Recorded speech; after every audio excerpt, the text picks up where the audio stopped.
Given all the tensions that we have been seeing between, in particular, Stockholm and Ankara, is the Swedish membership of NATO truly happening? Yes, of course it is. I mean, we after all have 28 member states of the 30 who are already members of NATO have already ratified the applications from Sweden and Finland. So yes, of course, this is just a matter of time. I'm also very happy that we very recently got a message sent by my colleague, the Foreign Minister of Turkey, Mevlut Cavusoglu, to the effect that they are willing to continue with the talks within the joint permanent mechanism. That's good news, I think. And given the recent earthquake in Turkey, are you concerned that actually Ankara might delay this process both for you and Finland?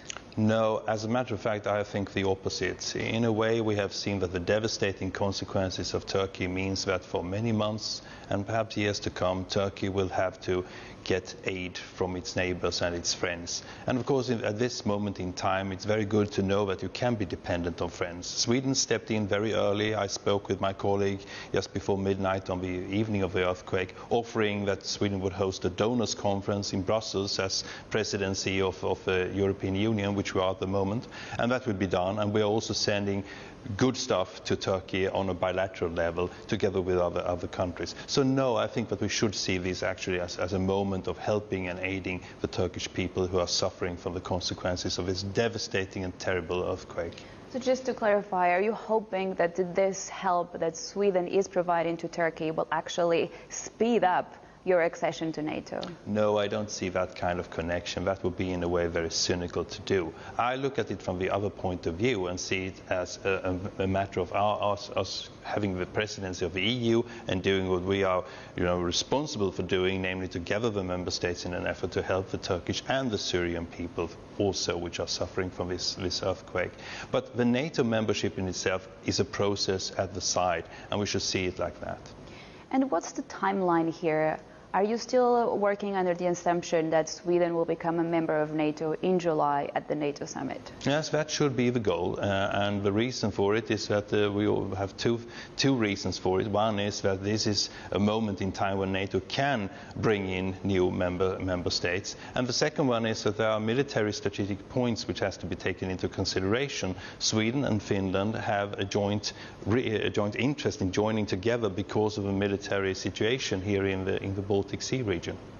But Turkey has also made the comment, Minister, that perhaps they will actually approve the Finnish membership before they decide on the Swedish membership.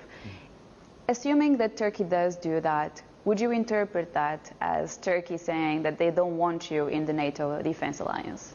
I would rather like to look at it from the other point of view and say that, now we are in a process. It's very difficult for me as Foreign Minister of Sweden to speculate about this. After all, we have a trilateral memorandum that was signed during the summit of NATO in Madrid last year with Sweden, Finland and Turkey as members.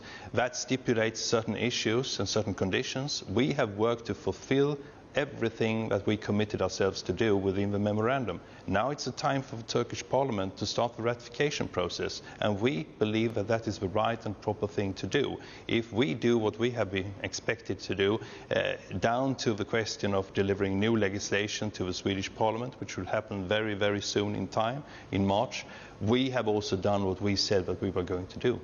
So if Turkey asks you to do more, your answer will be no, we've done enough to join NATO? Well, we have signed the memorandum, and the memorandum had 3 parties signing it, and it laid down very, very clear conditions. If we have fulfilled the conditions, what more is there to say? And we have this important election in Turkey in a couple of months.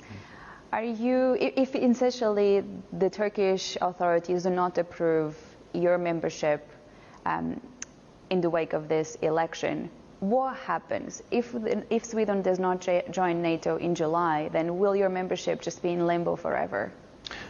Not forever. I mean, after all, we are talking about, as I said, 28 member states, among them the United States, who have in record speed, the fastest speed ever in the history of NATO. 28, Minister, with all due respect, is not the 30. You still need the other 2. Yes, but 28 has still signed up, and this is very important because it also gives us a big leverage when it comes to the question of Sweden and Finland joining NATO.